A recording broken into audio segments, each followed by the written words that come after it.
Assalamualaikum warahmatullahi wabarakatuh. Selamat datang di channel 1001 Kisah Nyata, tempat di mana setiap cerita bukan sekedar hiburan, tapi juga perjalanan hidup yang penuh makna. Di sini, kamu akan menemukan kisah-kisah nyata yang menginspirasi, mengharukan, dan membuka hati. Tentang perjuangan, ketulusan, pengorbanan, hingga pelajaran hidup yang sering kita lewatkan. Karena setiap orang punya cerita, dan setiap cerita selalu punya arti. Yuk, temani perjalanan ini dan ambil hikmah dari setiap kisah yang kami bagikan. Jangan lupa subscribe, like, dan share agar kebaikan ini bisa sampai ke lebih banyak orang. Rina selalu datang lebih awal dari siapapun di kantor cabang bank itu. Pagi masih setengah gelap ketika langkahnya sudah terdengar pelan di lantai marmer. Tas kecil tersampir rapi di bahu. Ia bukan tipe orang yang suka terburu-buru, tapi hidup mengajarkannya untuk tidak pernah terlambat. Baginya, terlambat sedikit saja terasa seperti memberi ruang bagi masalah untuk datang lebih cepat. Di balik seragam teller yang selalu disetrika rapi, ada kehidupan sederhana yang jarang orang tahu. Rina tinggal di rumah kecil bersama ibunya yang sudah mulai sakit-sakitan dan adik laki-lakinya yang masih sekolah. Setiap rupiah yang ia hasilkan bukan hanya untuk dirinya, tapi untuk menjaga dapur tetap mengepul dan memastikan adiknya tetap bisa bermimpi. Kadang, saat duduk sendiri sebelum bank buka, Rina menatap layar komputernya yang masih kosong sambil menarik napas panjang. Dalam hatinya, ia sering berkata pelan, "Yang penting hari ini aku bisa kerja dengan baik, sisanya biar Tuhan yang urus." Ia bukan karyawan sempurna di mata atasan, targetnya sering pas-pasan, bahkan kadang kurang. Tapi satu hal yang tidak pernah berubah dari dirinya, cara ia memperlakukan setiap orang yang datang ke loketnya. Baginya, semua nasabah sama. Tidak peduli mereka datang dengan jas mahal atau sandal jepit yang sudah tipis, semuanya layak dilayani dengan hormat. "Selamat pagi, ada yang bisa saya bantu?" ucapnya lembut setiap kali seseorang berdiri di hadapannya. Senyumnya bukan dibuat-buat, itu tulus, meski lelah sering menggantung di sudut matanya. Ia tahu, mungkin bagi orang lain pekerjaannya hanya soal angka dan transaksi, tapi bagi Rina, pekerjaannya adalah tentang kepercayaan, tentang bagaimana seseorang menyerahkan hasil jerih payahnya, sekecil apapun, dengan harapan akan dijaga dengan baik. Namun dunia di sekitarnya tidak selalu sehangat itu. "Rin, kamu terlalu baik sama nasabah," celetuk salah satu rekan kerjanya suatu hari sambil terkekeh kecil. "Ini bank, bukan tempat amal." Rina hanya tersenyum tipis, tidak membalas. Ia sudah sering mendengar kalimat seperti itu, bahkan dari atasannya sendiri. "Kerja itu pakai target, bukan perasaan," tegur manajer cabang suatu kali dengan nada dingin. Kalimat itu sempat membuat Rina terdiam lama, tapi bukan berarti ia berubah. Ia hanya belajar menyeimbangkan meski tidak selalu berhasil. Di dalam dirinya, ada keyakinan sederhana yang terus ia pegang, bahwa pekerjaan sekeras apapun tidak boleh menghilangkan rasa kemanusiaan, bahwa melayani dengan hati bukan kelemahan, melainkan kekuatan yang tidak semua orang miliki. Suatu sore, setelah bank hampir tutup, seorang bapak tua datang dengan langkah ragu. Tangannya gemetar saat menyerahkan buku tabungan. "Maaf mbak, kalau saya mau tarik sedikit saja, bisa ya?" tanyanya pelan. Rina mengangguk cepat. "Tentu saja bisa pak. Mau tarik berapa?" 10.000 saja, buat beli obat," jawabnya lirih. Tanpa menunjukkan sedikit pun ekspresi meremehkan, ia memproses transaksi itu dengan penuh perhatian. Bahkan ia memastikan uang yang diberikan tersusun rapi. "Ini ya pak, semoga lekas sehat," ucapnya sambil tersenyum. Bapak itu menatapnya lama, matanya berkaca-kaca. "Terima kasih, jarang ada yang sabar seperti kamu." Rina hanya mengangguk kecil. Tapi setelah pria itu pergi, ada sesuatu yang hangat memenuhi dadanya. Perasaan yang tidak bisa dibeli dengan gaji atau bonus. Di perjalanan pulang, saat duduk di angkutan umum yang penuh sesak, ia memejamkan mata sejenak. Lelah tentu saja, tapi ia tidak pernah benar-benar menyesal. "Kalau hari ini aku bisa membantu orang, berarti hari ini tidak sia-sia," gumamnya dalam hati. Hidup Rina mungkin tidak mudah. Tekanan kerja, kebutuhan keluarga dan pandangan sinis dari orang-orang di sekitarnya sering datang silih berganti. Tapi ia tetap berdiri dengan caranya sendiri, tenang, sederhana, dan penuh empati. Ia tidak pernah tahu bahwa prinsip kecil yang ia pegang teguh itu, yang sering dianggap sepele oleh orang lain, justru akan membawanya pada sebuah kejadian besar. Kejadian yang bukan hanya mengubah hidupnya, tapi juga membuka mata banyak orang tentang arti sebenarnya dari sebuah pelayanan. Dan pagi itu, seperti hari-hari sebelumnya, Rina kembali duduk di balik meja tellernya. dengan senyum yang sama, dengan hati yang sama. Seolah dunia belum tahu bahwa kebaikan kecil yang ia lakukan diam-diam sedang menunggu waktu untuk menunjukkan kekuatannya. Siang itu suasana bank mulai ramai. Antrean mengular, suara mesin hitung uang berdenting cepat, dan bisik-bisik nasabah bercampur dengan nada tegang para pegawai yang dikejar target. Rina tetap duduk di kursinya, menjaga ritme nafas agar tetap tenang di tengah kesibukan yang seakan tak ada jedanya. "Berikutnya silahkan," ucapnya lembut sambil mengangkat pandangan. Seorang pria berjas maju dengan langkah percaya diri.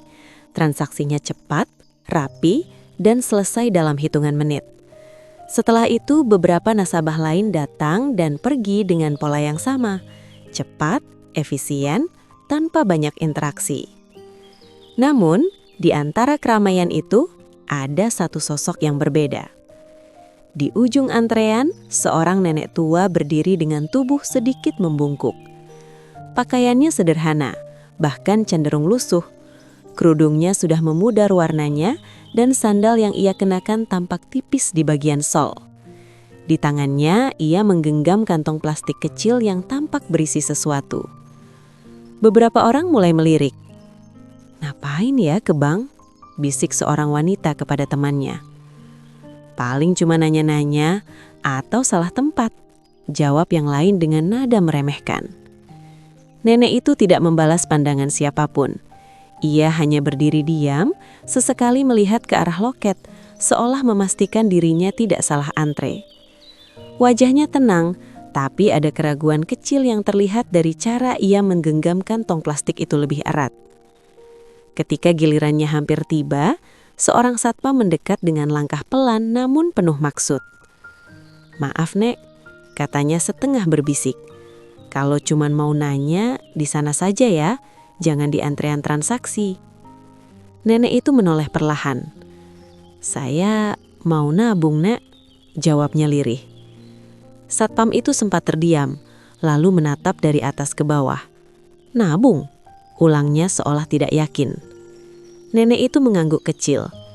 "Iya, sedikit saja." Beberapa orang di belakang mulai menghela nafas tidak sabar. "Aduh, lama nanti," terdengar keluhan. Satpam itu terlihat ragu, lalu akhirnya mundur tanpa banyak bicara. Namun raut wajahnya jelas menunjukkan ketidaksetujuan. Tak lama, nenek itu pun berdiri tepat di depan loket. Rina langsung tersenyum seperti biasa. "Selamat siang, Nek. Ada yang bisa saya bantu?" Nenek itu tampak canggung. Tangannya sedikit gemetar saat meletakkan kantong plastik di atas meja. "Saya mau nabung," ucapnya pelan. Rina mengangguk, tetap dengan ekspresi hangat. "Baik, Nek. Ada buku tabungannya?" Dengan gerakan hati-hati, nenek itu mengeluarkan buku tabungan yang sudah agak kusam. Rina menerimanya tanpa ragu, membukanya perlahan. "Berapa yang mau ditabung, Nek?" tanyanya lembut. Nenek itu tidak langsung menjawab. Ia membuka kantong plastiknya, lalu mulai mengeluarkan beberapa lembar uang kecil dan koin. Disusunnya perlahan di atas meja, seolah takut ada yang jatuh atau terlewat. "Ini 5.000, katanya hampir berbisik. Sejenak suasana di sekitar loket itu seperti berubah. Beberapa orang yang melihat mulai menunjukkan ekspresi tidak sabar. Bahkan ada yang tersenyum sinis. "Seriusan cuma 5.000? Terdengar suara pelan dari belakang. "Ke bank cuma buat itu," sahut yang lain. Rina mendengar semuanya, tapi wajahnya tidak berubah. Tidak ada sedikit pun tanda meremehkan. "Baik, Nek, saya bantu ya," katanya tetap tenang. Namun sebelum ia sempat melanjutkan, salah satu teller di sebelahnya berbisik dengan nada setengah mengejek. "Rin, yang begini suruh ke ATM setor tunai aja, kalau ada," katanya sambil terkekeh kecil.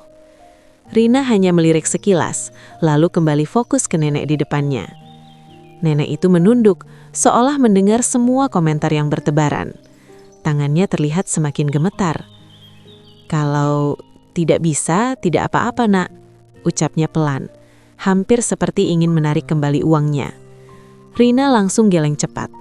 "Bisa, Nek, semua tabungan itu berharga," jawabnya tegas namun lembut. Kalimat itu membuat nenek tersebut perlahan mengangkat wajahnya. Ada sesuatu di matanya, antara lega dan tidak percaya. Di sisi lain, bisik-bisik masih terdengar. Lama banget ini.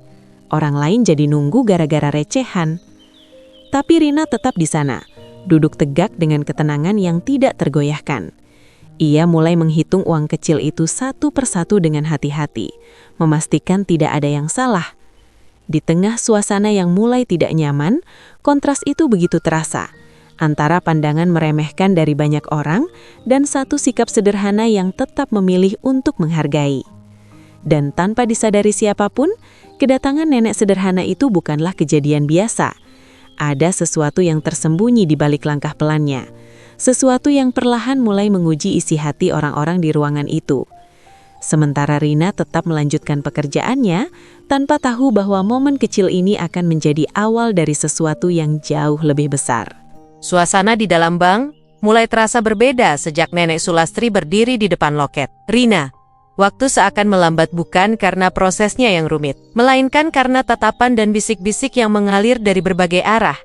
Rina tetap fokus, menghitung uang receh di hadapannya satu persatu, dengan ketelitian yang sama seperti saat menangani transaksi besar. Namun, tekanan mulai terasa, Rin. Suara pelan, namun tajam datang dari sebelahnya. Rina melirik. Dina, rekan sesama teller, memperhatikannya dengan ekspresi tak sabar. "Kamu serius mau lanjut ini?" bisiknya. "Antrean makin panjang loh."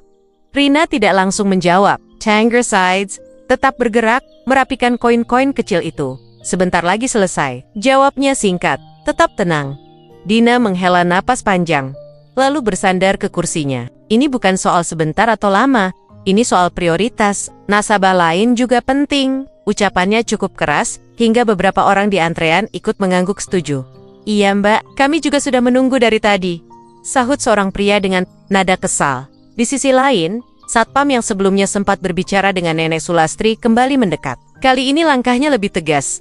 "Maaf Mbak Rina," katanya formal, namun terasa menekan. "Kalau bisa, yang seperti ini dipersingkat saja.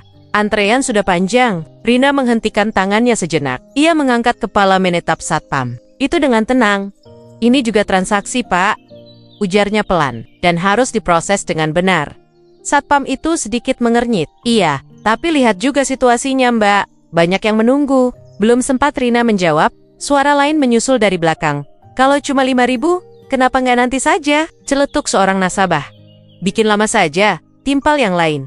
Kata-kata itu menumpuk, seperti gelombang kecil yang terus menghantam, tidak keras, tapi cukup menekan suasana. Rina menarik napas perlahan. Ia merasakan tatapan Tetipen yang tertuju padanya, sebagian kesal, sebagian meremehkan.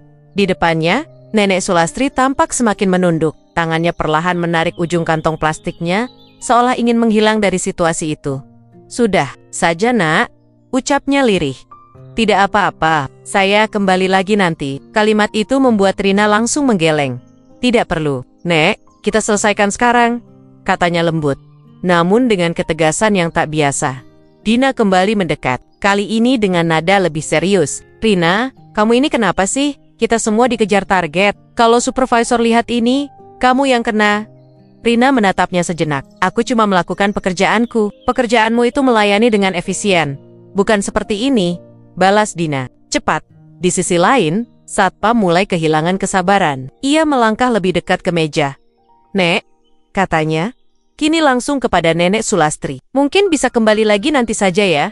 Sekarang sedang ramai." Nenek itu tampak ragu. Ia menoleh ke Rina, matanya penuh kebimbangan. Rina segera bersuara sebelum nenek itu sempat berdiri. "Tidak perlu pergi, Nek. Saya yang akan tangani." Satpam itu menghela napas, jelas tidak puas.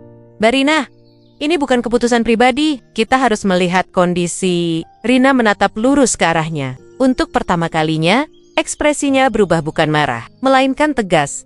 "Kalau kita mulai memilih siapa yang layak dilayani berdasarkan jumlah uangnya, lalu apa bedanya kita dengan orang yang meremehkan?" Ucapnya pelan, namun jelas terdengar. Beberapa orang terdiam. Meski tidak semuanya setuju, "Ya tetap saja Mbak, ada prioritas," gumam seseorang. Dina menggeleng pelan, setengah kesal. "Kamu ini terlalu idealis, Rin. Dunia kerja itu nggak sesederhana itu." Rina tidak membalas. "I-O." Astri, E, Fair, Fiwei, Estri, Fiwei, Fiwei, Feiwei, Fleiwei, Feiwei, Feiwei, Fleiwei, Feiwei, Feiwei, Fleiwei, Feiwei, Feiwei, Feiwei, Feiwei, Feiwei. Menunduk, melanjutkan hitungan yang sempat terhenti. Jemarinya tetap teliti, meski suasana di sekelilingnya semakin menekan. Di dalam hatinya, ada getaran halus bukan karena ragu, melainkan karena ia memahami konsekuensi dari pilihannya. Ia sadar, membela hal kecil seperti ini bisa saja dianggap kesalahan besar oleh orang lain. Namun, ia tetap tidak berhenti. Sementara itu, Nenek Sulastri hanya diam. Ia memperhatikan semua yang terjadi tanpa banyak bicara. Wajahnya tenang, tetapi matanya menyimpan sesuatu yang sulit dijelaskan seolah sedang mengamati, menilai, atau bahkan menguji.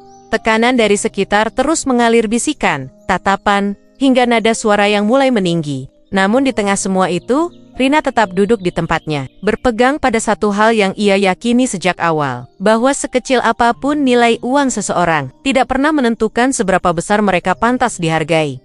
Dan tanpa disadari siapapun, keputusan sederhana itu perlahan membuka jalan menuju sesuatu yang jauh lebih besar, sesuatu yang kelak akan membuat semua tekanan ini terasa sangat berbeda. Rina menarik napas pelan, mencoba menenangkan detak jantungnya yang mulai terasa lebih cepat dari biasanya. Suara-suara di sekelilingnya belum juga mereda. Bisikan, keluhan, hingga tatapan tidak sabar yang seolah terus menekan dari segala arah. Namun di tengah semua itu, ia justru semakin sadar pada satu hal. Ia sedang dihadapkan pada pilihan. Bukan pilihan besar yang terlihat dramatis, tapi cukup untuk menentukan siapa dirinya sebenarnya. Di depannya, Nenek Sulastri masih berdiri dengan tubuh sedikit gemetar. Kantong plastik berisi uang receh itu belum sepenuhnya tertata. Wajahnya menunduk, seperti seseorang yang siap pergi kapan saja jika diminta. "Sudah saja, Nak. Saya tidak ingin merepotkan," ucap nenek itu pelan, hampir seperti berbisik pada dirinya sendiri. Kalimat itu terasa seperti dorongan terakhir bagi Rina untuk mengambil keputusan. Ia mengangkat kepalanya perlahan, menatap nenek itu dengan lebih dalam. Ada sesuatu yang ia lihat di sana. Bukan sekadar seorang nasabah tua dengan uang sedikit, tapi seseorang yang datang membawa harapan kecil yang tidak seharusnya dipatahkan. Rina kemudian menoleh ke arah antrean yang semakin panjang. Wajah-wajah penuh ketidaksabaran menatapnya, menunggu reaksinya. Di sisi lain, Dina berdiri dengan tangan terlipat, jelas menunggu Rina menyerah pada keadaan. "Rin, ini kesempatan terakhir," bisik Dina kali ini dengan nada lebih serius. "Kamu mau ikut aturan atau kamu mau cari masalah?" Rina terdiam sejenak. Di dalam hatinya, suara-suara itu seperti saling bertabrakan. Antara logika pekerjaan yang menuntut efisiensi dan hati kecil yang menolak untuk mengabaikan seseorang hanya karena nominal kecil. "Kalau aku menyerah sekarang, lalu apa bedanya aku dengan mereka?" gumamnya dalam hati. Perlahan ia menghela napas panjang, lalu membuat pilihannya. Ia kembali menghadap Nenek Sulastri, dan tanpa ragu, ia menarik uang receh itu lebih dekat ke arahnya. "Kita lanjut ya, Nek," ucapnya lembut, tapi kali ini terdengar lebih tegas dari sebelumnya. Nenek itu mengangkat wajahnya, tampak sedikit terkejut. "Tapi yang lain menunggu, Nak." Rina tersenyum tipis. "Tidak apa-apa, ini juga hak nenek." Kalimat itu terdengar sederhana, tapi cukup untuk membuat beberapa orang di sekitar terdiam sesaat. Dina langsung bereaksi. "Rina?" Suaranya sedikit meninggi. "Kamu serius?" Rina tidak menoleh. Tangannya mulai kembali menghitung koin-koin kecil itu, satu persatu dengan penuh perhatian. "Semua nasabah punya hak yang sama," jawabnya singkat. "Ini bukan soal hak, ini soal situasi," balas Dina semakin kesal. Namun Rina tidak lagi terpancing. Keputusannya sudah bulat. Satpam yang sejak tadi berdiri di dekat situ juga mulai kehilangan kesabaran. Ia melangkah mendekat, kali ini dengan nada lebih tegas. "Mbak Rina, saya sudah bilang tadi, ini menghambat antrian. Kita harus tegas." Rina menghentikan tangannya sejenak, lalu menatap satpam itu. "Menjalankan aturan bukan berarti menghilangkan rasa hormat, Pak," katanya tenang. "Ini bukan tidak hormat, Ini efisiensi, jawab satpam itu cepat. Rina mengangguk pelan, seolah memahami tapi tidak setuju. Kalau efisiensi harus mengorbankan orang seperti beliau, ia melirik Nenek Sulastri, maka saya pilih tetap menghormati. Suasana langsung terasa lebih sunyi. Beberapa orang saling pandang, seolah tidak menyangka Rina akan berbicara sejauh itu. Dina hanya bisa menggeleng, setengah tidak percaya. Kamu ini benar-benar cari masalah. Rina tidak menoleh. Tangannya kembali fokus pada pekerjaannya. Setiap koin ia hitung dengan teliti. Setiap lembar uang ia rapikan seolah bernilai besar. Di sisi lain, Nenek Sulastri hanya diam. Tapi kali ini tatapannya berbeda. Tidak lagi penuh keraguan, melainkan lebih dalam, seperti sedang melihat sesuatu yang jarang ia temui. Terima kasih, Nak, ucapnya pelan. Rina hanya tersenyum kecil. Sama-sama, Nek. Namun di balik ketenangan itu, Rina tahu konsekuensi sedang menunggunya. Ia bisa merasakan tatapan dari arah ruang supervisor, seolah ada mata yang mengawasi sejak tadi. Namun anehnya, ia tidak lagi merasa takut. Keputusan itu sudah ia ambil, dan untuk pertama kalinya sejak tekanan itu datang, hatinya justru terasa lebih ringan. Ia tidak tahu apa yang akan terjadi setelah ini. Teguran, kemarahan, bahkan mungkin sesuatu yang lebih buruk. Tapi satu hal yang pasti, ia tidak menyesal. Karena bagi Rina, mempertahankan nilai yang ia yakini jauh lebih penting daripada sekadar terlihat benar di mata orang lain. Dan di tengah antrean yang masih mengular, di antara keluhan dan tatapan sinis, seorang teller sederhana baru saja membuat pilihan kecil yang diam-diam akan mengubah segalanya. Belum sempat Rina menyelesaikan hitungan terakhir, suasana yang sejak tadi tegang tiba-tiba berubah lebih dingin. Langkah sepatu yang tegas terdengar mendekat dari arah ruang dalam. Beberapa pegawai langsung saling melirik, seolah tahu siapa yang datang. Manajer cabang, Budi Santoso. Wajahnya terlihat kaku, rahangnya mengeras. Ia berhenti beberapa langkah dari meja Rina, memperhatikan situasi dengan tatapan tajam.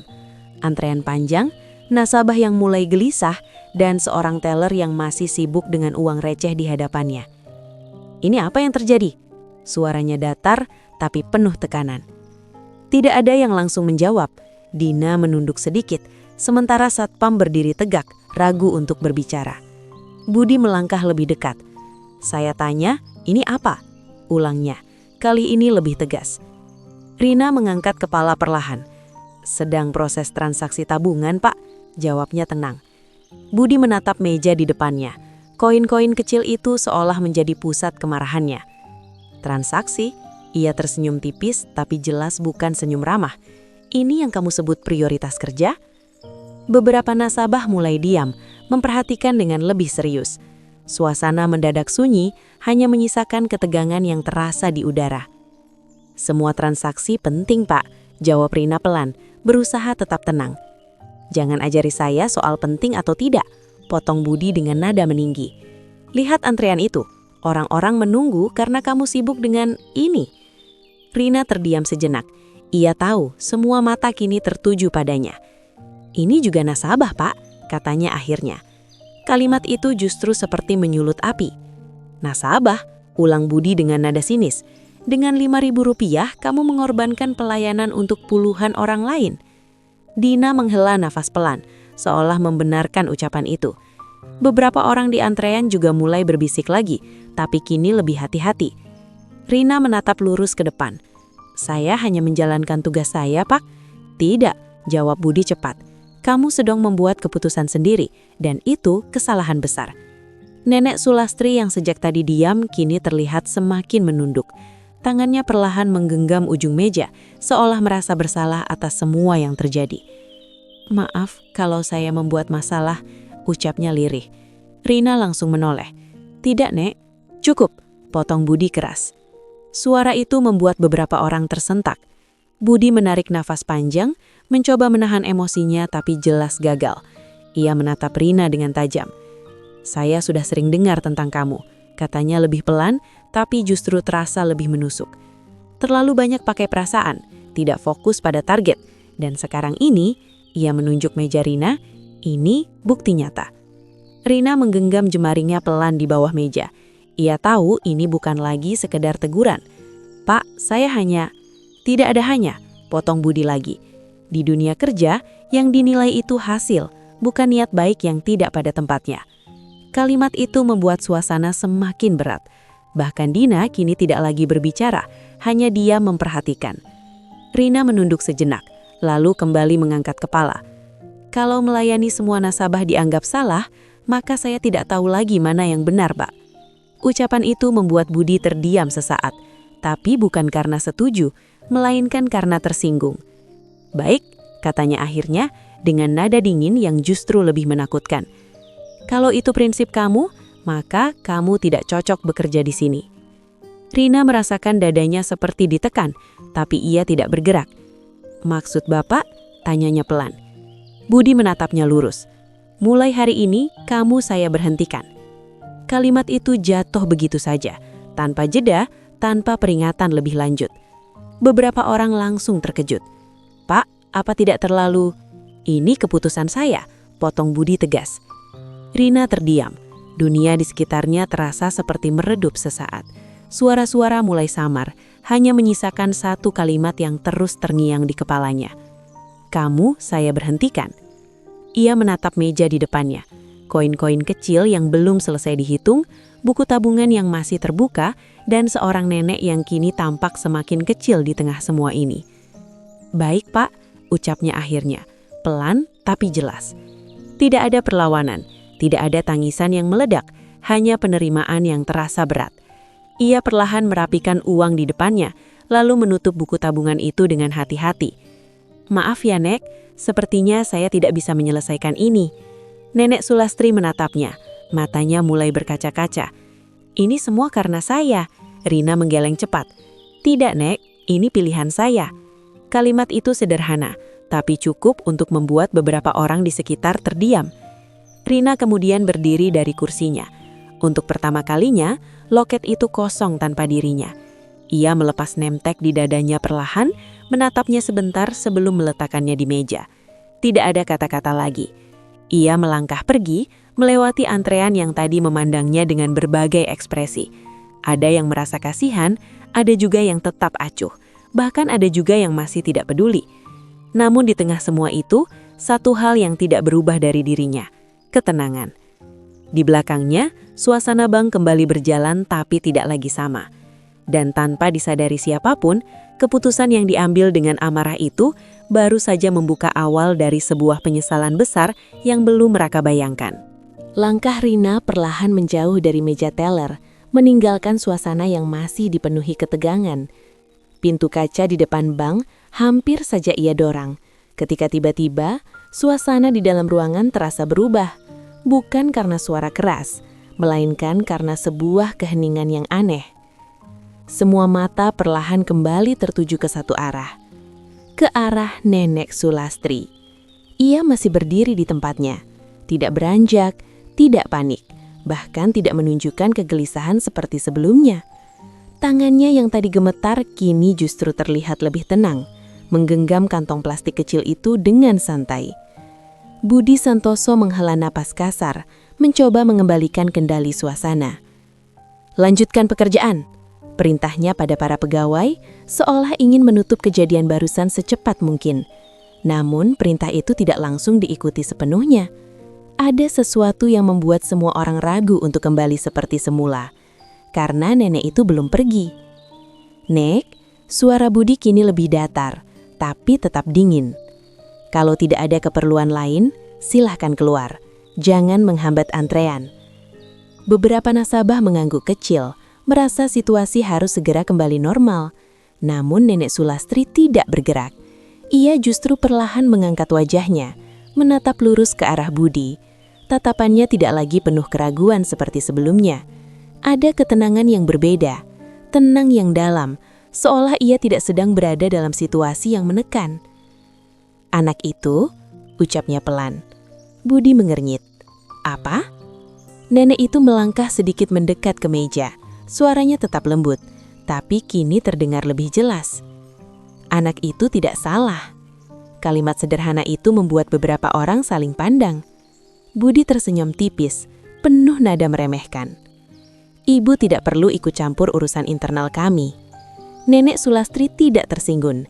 Ia hanya mengangguk kecil, seolah memahami tapi tidak mundur. Dia hanya melakukan apa yang seharusnya, melayani dengan hati. Dina yang sejak tadi diam mulai terlihat tidak nyaman. Ia melirik ke arah manajer, lalu kembali ke nenek itu. "Nek, ini bukan soal itu," katanya pelan. "Ini soal aturan kerja." Nenek Sulastri menoleh sebentar, lalu tersenyum tipis. "Aturan?" ulangnya seolah merenungkan kata itu. Ia lalu kembali menatap ke arah pintu, ke tempat Rina tadi pergi. Tatapannya bertahan beberapa detik, cukup lama untuk membuat suasana semakin hening. Apa gunanya aturan kalau membuat kita lupa cara menghargai orang? Tidak ada yang langsung menjawab. Kalimat itu menggantung di udara, sederhana tapi terasa menekan. Bahkan beberapa nasabah yang tadi mengeluh, kini mulai diam. Budi menghela napas panjang. Kali ini jelas terlihat mulai kehilangan kesabaran. "Ibu," katanya dengan nada lebih tegas, "kami menghargai semua nasabah, tapi kami juga punya sistem, dan sistem itu harus dijalankan." Nenek Sulastri mengangguk lagi. "Benar," jawabnya singkat. Lalu tanpa tergesa, ia merapikan kembali uang receh di atas meja. Gerakannya tidak lagi ragu. Ia menyusun koin-koin itu dengan tenang, seolah tidak ada tekanan sama sekali. Beberapa pegawai mulai saling melirik, bingung harus bersikap bagaimana. "Nek, jadi ini mau dilanjut atau tidak?" tanya Dina kali ini dengan nada lebih hati-hati. Nenek itu tidak langsung menjawab. Ia justru memasukkan kembali sebagian uang ke dalam kantong plastiknya, menyisakan beberapa di atas meja. Kemudian dengan gerakan perlahan, ia mengangkat kantong itu dan menggenggamnya dengan mantap.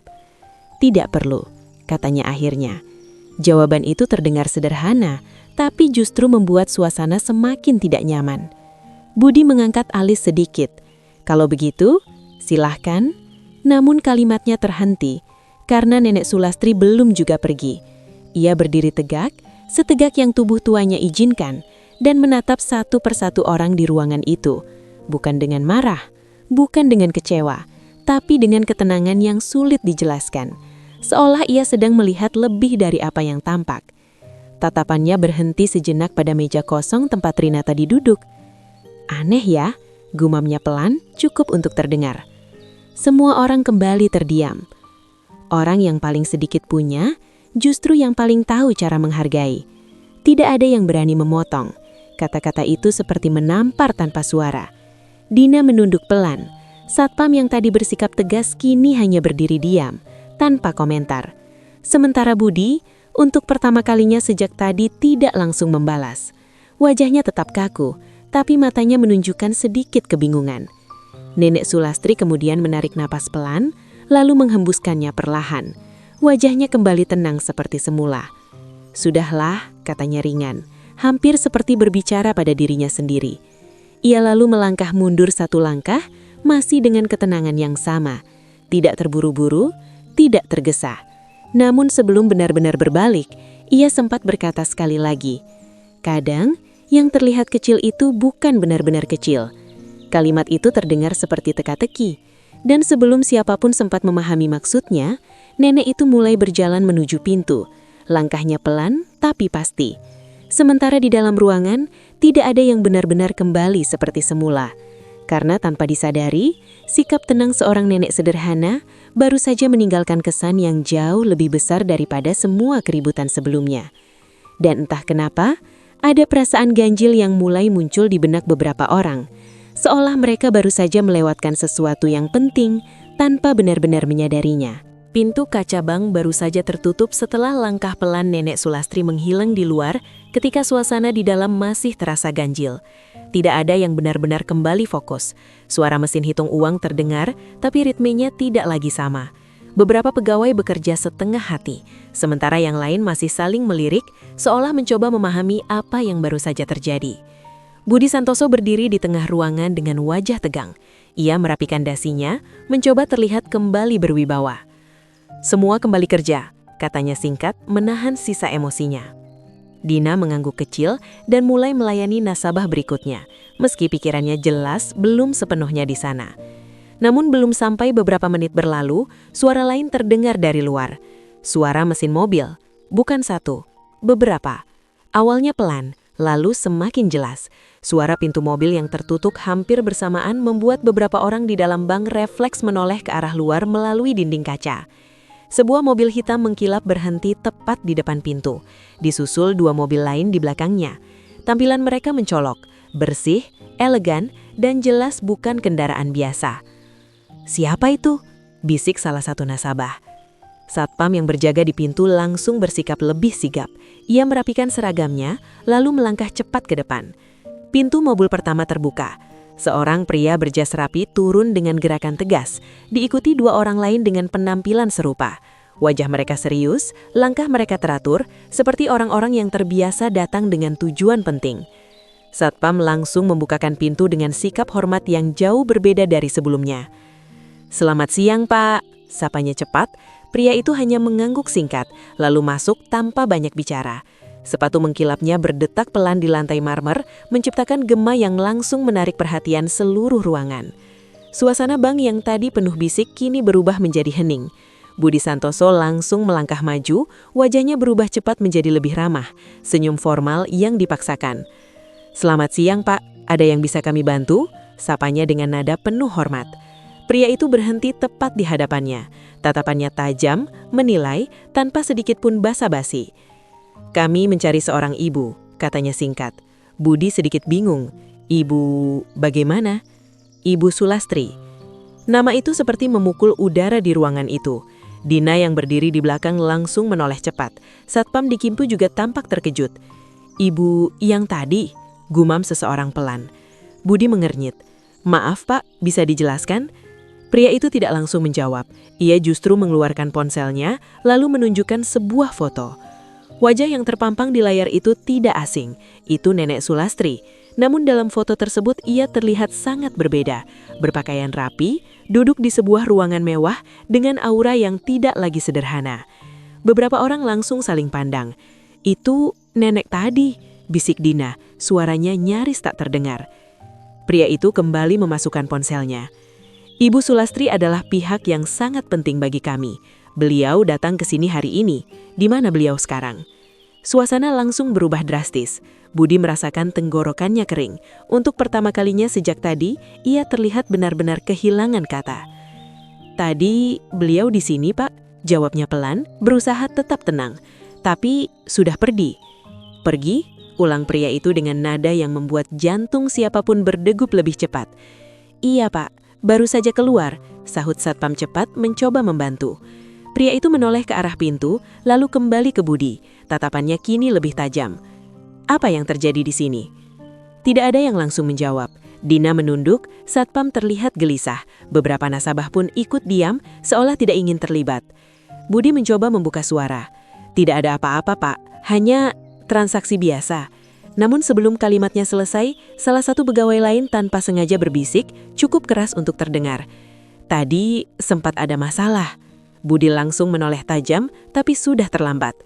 Pria berjas itu kembali berbicara, kali ini lebih pelan, tapi jauh lebih menekan. "Masalah seperti apa?" Ruangan itu seakan mengecil. Semua orang tahu, ini bukan lagi situasi biasa. Dina menelan ludah, lalu akhirnya berkata pelan, "Tadi ada kesalahpahaman saat beliau ingin menabung." "Kesalahpahaman," ulang pria itu. Kata itu terdengar ringan, tapi suasananya tidak. "Dan teller yang melayani beliau sudah tidak di sini," tambah Dina semakin pelan. "Kenapa?" tanya pria itu singkat. Tidak ada yang berani menjawab, hingga akhirnya dengan suara hampir tak terdengar, Satpam berkata, "Dipecat, Mbak." Kalimat itu jatuh seperti beban berat di tengah ruangan. Pria berjas itu terdiam beberapa detik. Wajahnya tidak menunjukkan emosi berlebihan, tapi justru itulah yang membuat suasana semakin mencekam. Ia kemudian menarik nafas dalam, lalu berkata dengan nada yang tenang namun berarti, "Kalian mungkin belum tahu siapa Ibu Sulastri sebenarnya." Semua orang terdiam. Ibu Sulastri adalah pemegang saham utama di bank ini. Seolah waktu berhenti, tidak ada suara, tidak ada gerakan. Hanya keheningan yang langsung menyelimuti seluruh ruangan. Budi Santoso berdiri kaku, wajahnya pucat, pikirannya seperti kosong. Dina menutup mulutnya perlahan, matanya membesar. Sementara di luar, jalanan tetap ramai seperti biasa. Tidak peduli bahwa di dalam bank itu, sebuah kenyataan baru saja terungkap. kenyataan yang akan mengubah segalanya. Dan di tengah semua itu, satu pertanyaan mulai muncul di benak mereka semua. Apa yang sebenarnya baru saja mereka lakukan? Ruangan itu masih terdiam setelah kalimat terakhir pria berjas tadi menggantung di udara. Tidak ada yang bergerak. Bahkan suara mesin hitung uang yang biasanya mendominasi kini seperti lenyap begitu saja. Semua mata tertuju pada pria itu, menunggu penjelasan yang terasa semakin menekan. Budi Santoso berdiri kaku. Tenggorokannya terasa kering, sementara pikirannya berusaha mengejar arti dari satu kalimat yang barusan ia dengar. Pemegang saham utama, ulangnya pelan, hampir seperti berbicara pada dirinya sendiri. Pria berjas itu mengangguk singkat. Ekspresinya tetap tenang, tapi ada ketegasan yang tidak bisa dibantah. Benar, Ibu Sulastri adalah salah satu investor terbesar di bank ini. Bahkan, beliau memiliki wewenang langsung dalam evaluasi cabang. Jelasnya tanpa basa-basi. Kalimat itu seperti palu yang menghantam berulang kali. Dina mundur selangkah tanpa sadar. Tangannya yang tadi memegang dokumen kini terasa lemas. Tidak mungkin, gumamnya lirih. Tadi beliau datang sendiri dengan pakaian seperti itu. Memang itu yang biasa beliau lakukan, datang tanpa pemberitahuan, melihat langsung bagaimana pelayanan berjalan tanpa dibuat-buat. Satpam di dekat pintu menunduk dalam, wajahnya yang tadi tegas kini berubah penuh penyesalan. Berarti tadi itu ia tidak mampu melanjutkan kalimatnya. Pria itu melanjutkan, suaranya tetap datar tapi kini terasa lebih dalam. Beliau ingin melihat satu hal sederhana. Apakah bank ini masih menghargai setiap nasabah tanpa melihat jumlah uangnya? Tidak ada yang berani menatap lurus. Semua yang terjadi beberapa menit lalu kini berputar kembali di kepala masing-masing. Bisikan sinis, tatapan meremehkan, tekanan untuk mengusir, semuanya terasa jauh lebih berat dari sebelumnya. Budi menarik napas panjang, mencoba menguasai diri. Tapi kali ini kepercayaan dirinya benar-benar goyah. "Kenapa kami tidak diberitahu?" tanyanya, suaranya lebih rendah dari biasanya. Pria itu menatapnya tajam. "Karena jika diberitahu, kalian akan bersikap berbeda." Jawaban itu sederhana, tapi tidak terbantahkan. Dina menutup matanya sejenak, mengingat kembali bagaimana ia tadi berbicara pada Rina. Nada sinisnya, desakan agar mempercepat, bahkan tatapan tidak sabar yang ia tunjukkan. Dan teller yang tadi, pria itu berhenti sejenak, yang tetap melayani beliau, di mana dia sekarang? Tidak ada yang langsung menjawab. Budi menelan ludah. Untuk pertama kalinya, ia terlihat benar-benar ragu. "Dia sudah tidak bekerja di sini," katanya pelan. "Alasannya?" tanya pria itu. Budi terdiam. Kata-kata yang tadi ia ucapkan dengan penuh keyakinan kini terasa seperti beban yang sulit diulang. "Karena dianggap tidak efisien," jawabnya akhirnya, suaranya hampir tidak terdengar. Ruangan kembali hening. Pria berjas itu menghela nafas pelan, lalu menggeleng sedikit. "Menarik," katanya singkat. Ia kemudian melangkah perlahan, memandang sekeliling ruangan, meja teller, antrean nasabah, hingga pintu tempat Nenek Sulastri tadi keluar. Orang yang justru menunjukkan nilai pelayanan terbaik, malah kalian singkirkan. Dina tidak mampu lagi menahan rasa bersalahnya. "Kami tidak tahu, Pak," ucapnya dengan suara gemetar. Tidak tahu bukan alasan, karena yang diuji bukan pengetahuan kalian, tapi sikap kalian. Kalimat itu menghantam lebih dalam. Satpam menghela napas panjang, menunduk lebih dalam. "Saya tadi menyuruh beliau pergi. Dan saya," sambung Dina pelan, "menekan Rina untuk berhenti melayani." Semua pengakuan itu keluar begitu saja, tanpa diminta. Seolah rasa bersalah yang mereka tahan sejak tadi, akhirnya menemukan jalannya. Budi tetap diam, tapi wajahnya kini benar-benar berubah. Tidak ada lagi kesan tegas atau berwibawa. Yang ada hanya penyesalan yang perlahan muncul. Pria berjas itu mengeluarkan ponselnya sekali lagi, mengetik sesuatu dengan cepat. "Kalian tahu," katanya tanpa mengalihkan pandangan, "Ibu Sulastri sudah mengunjungi banyak cabang, dan hasilnya selalu sama. Orang dinilai bukan dari apa yang mereka miliki, tapi dari bagaimana mereka diberlakukan." Ia lalu berhenti mengetik, menatap lurus ke arah Budi. Dan cabang ini, ia memberi jeda singkat. Baru saja mencatat kesalahan besar. Budi menutup matanya sejenak. Dalam benaknya, bayangan Rina yang berjalan keluar dengan tenang tadi kembali muncul. Cara ia tetap bertahan, cara ia berbicara, dan keputusan yang ia ambil tanpa ragu. Semua itu kini terasa sangat berbeda. "Apakah masih bisa diperbaiki?" tanyanya pelan, hampir seperti permohonan. Pria itu tidak langsung menjawab.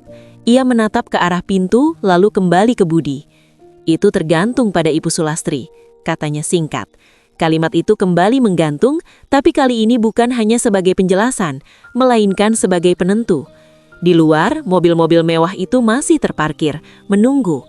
Sementara di dalam, satu persatu orang mulai menyadari sesuatu yang sederhana, namun terlambat. Bahwa sikap kecil yang mereka anggap sepele, ternyata sedang diam-diam dinilai oleh seseorang yang tidak pernah mereka duga. Dan lebih menyakitkan lagi, orang yang paling mereka remehkan justru adalah orang yang memegang kendali atas segalanya. Ruangan itu masih dipenuhi keheningan yang berat. Tidak ada lagi suara keluhan, tidak ada bisikan sinis. Yang tersisa hanya wajah-wajah yang perlahan dipenuhi rasa bersalah. Semua orang seolah sedang menatap ke dalam diri masing-masing, mengulang setiap kata dan sikap yang tadi mereka anggap biasa. Budi Santoso berdiri tanpa banyak bergerak. Untuk pertama kalinya sejak ia menjabat sebagai manajer, ia merasa kehilangan kendali, bukan atas situasi, tapi atas dirinya sendiri. "Cari dia," ucapnya tiba-tiba, suaranya lebih rendah, hampir seperti perintah yang bercampur penyesalan. "Cari Ibu Sulastri sekarang juga." Satpam langsung sigap. "Baik, Pak." Ia bergegas keluar, matanya menyapu sekitar parkiran yang masih dipenuhi mobil-mobil mewah. Dina ikut melangkah mendekat, wajahnya tegang. "Pak, Rina juga." Budi menutup matanya sejenak, lalu mengangguk pelan. "Iya, cari Rina juga." Nada suaranya kali ini tidak lagi keras atau penuh otoritas. Ada sesuatu yang berubah, sebuah kesadaran yang datang terlambat. Beberapa menit terasa seperti jam. Semua orang menunggu tapi tidak ada yang benar-benar tahu apa yang akan terjadi selanjutnya. Lalu, pintu kaca kembali terbuka. Satpam masuk lebih dulu, diikuti oleh sosok yang membuat seluruh ruangan kembali menegang. Nenek Sulastri. Langkahnya tetap pelan, tapi kali ini suasananya berbeda. Tidak ada lagi tatapan meremehkan, tidak ada bisikan. Semua orang justru berdiri lebih tegak, seolah tanpa sadar ingin menunjukkan rasa hormat yang seharusnya sudah mereka berikan sejak awal. Di belakangnya pria-pria berjas yang tadi datang ikut masuk, menjaga jarak dengan sikap profesional. Budi langsung melangkah maju. Tidak ada lagi senyum formal yang dibuat-buat, yang ada hanya raut wajah penuh penyesalan. "Ibu," ucapnya pelan, "kami mohon maaf atas kejadian tadi." Nenek Sulastri berhenti di tengah ruangan, tatapannya menyapu sekeliling, tenang seperti sebelumnya. "Maaf," ulangnya ringan. Budi menunduk sedikit. "Kami tidak mengetahui siapa ibu sebenarnya, dan kami telah bersikap tidak pantas." Nenek itu tersenyum tipis. "Jadi kalau saya bukan siapa-siapa, tidak apa-apa diperlakukan seperti itu." Kalimat itu langsung membuat Budi terdiam. "Bukan begitu maksud saya," jawabnya cepat tapi suaranya kehilangan kekuatan. Dina maju selangkah, matanya mulai berkaca-kaca. "Kami benar-benar salah, Bu. Kami terlalu fokus pada hal yang salah." Satpam pun menunduk. "Saya yang menyuruh ibu pergi." Nenek Sulastri tidak langsung menjawab. Ia justru menoleh perlahan ke arah pintu, seolah mencari sesuatu. "Di mana anak itu?" tanyanya singkat. Budi langsung mengerti. "Rina sedang kami cari, Bu." "Panggil dia," ucap nenek itu singkat. Tidak lama kemudian pintu kembali terbuka. Rina berdiri di sana, masih dengan pakaian yang sama, tapi tanpa nemtek di dadanya. Wajahnya tenang, meski ada sedikit kebingungan saat melihat suasana di dalam yang berubah drastis. Ia melangkah masuk perlahan. "Pak, saya dipanggil," tanyanya pelan. Semua mata langsung tertuju padanya. Nenek Sulastri menatapnya, dan untuk pertama kalinya, senyum hangat benar-benar terlihat jelas di wajahnya. "Kemari, Nak," panggilnya lembut. Rina mendekat, masih belum sepenuhnya mengerti. "Maaf ya, karena saya, kamu jadi seperti ini," kata nenek itu. Rina langsung menggeleng. "Tidak, Nek, ini memang keputusan saya." Jawaban itu membuat beberapa orang menunduk lebih dalam. Nenek Sulastri mengangguk pelan seolah semakin yakin. "Kamu tahu siapa saya?" tanyanya kemudian. Rina menggeleng. "Tidak, Nek." Bagus, karena kamu memperlakukan saya dengan baik, bukan karena tahu siapa saya. Suasana kembali hening. Nenek itu lalu menoleh ke arah Budi dan seluruh pegawai. Ini yang seharusnya kalian pelajari, katanya tenang. Nilai seseorang tidak pernah ditentukan dari penampilannya. Ia kembali menatap Rina. Mulai hari ini, kamu kembali bekerja di sini. Rina sedikit terkejut, tapi saya sudah. Bukan hanya kembali, tapi kamu akan dipindahkan ke posisi yang lebih baik. Karena orang seperti kamu tidak seharusnya berada di tempat yang salah. Mata Rina mulai berkaca-kaca, tapi ia tetap menahan dirinya. Terima kasih, Nek, ucapnya pelan. Budi menunduk dalam. Kali ini bukan karena aturan, tapi karena rasa bersalah yang benar-benar ia rasakan. Saya siap menerima konsekuensi, Bu, katanya dengan suara berat. Nenek Sulastri menatapnya beberapa detik. Konsekuensi itu bukan hanya hukuman, tapi juga pelajaran. Ia memberi jeda, lalu melanjutkan dengan tegas. Mulai hari ini, kamu tidak lagi menjabat sebagai manajer di cabang ini. Kalimat itu membuat ruangan kembali sunyi. Budi mengangguk pelan. Tidak ada perlawanan. Saya mengerti, Bu. Dina menutup mulutnya, sementara Satpam hanya bisa menunduk dalam tanpa kata. Namun Nenek Sulastri belum selesai. Saya tidak ingin bank ini hanya mengejar angka, katanya tegas. Saya ingin bank ini punya hati. Ia lalu melangkah perlahan menuju pintu, diikuti oleh rombongan pria berjas. Sebelum keluar, ia sempat berhenti dan menoleh sekali lagi. Ingat, ucapnya pelan, kebaikan kecil yang kalian anggap sepele bisa menjadi penentu besar dalam hidup seseorang. Pintu pun tertutup, dan untuk beberapa saat tidak ada yang berbicara. Rina berdiri di tempatnya, masih mencoba mencerna semua yang terjadi. Sementara di sekelilingnya, orang-orang yang tadi penuh penilaian kini hanya bisa diam, belajar dari kesalahan yang baru saja mereka buat. Hari itu, bukan hanya satu orang yang hidupnya berubah, tapi satu ruangan penuh orang dipaksa memahami arti sebenarnya menghargai sesama.